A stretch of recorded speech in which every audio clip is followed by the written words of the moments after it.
रे केंद्रीय विद्यालय निमंते केंद्र शिक्षा मंत्री को बालीकुड़ा ब्लॉक सांसद प्रतिनिधि दाबी पत्र।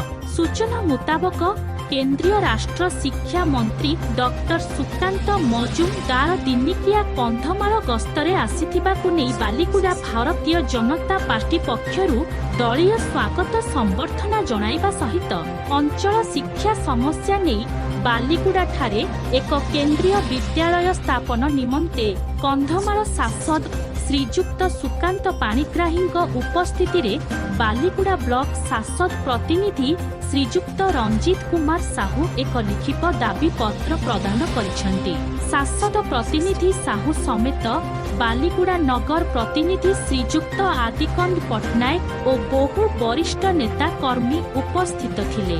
एभली विकासमूलक पदक्षेप पई अंचलवासी सांसद प्रतिनिधि को साधुवाद जणाइछंती।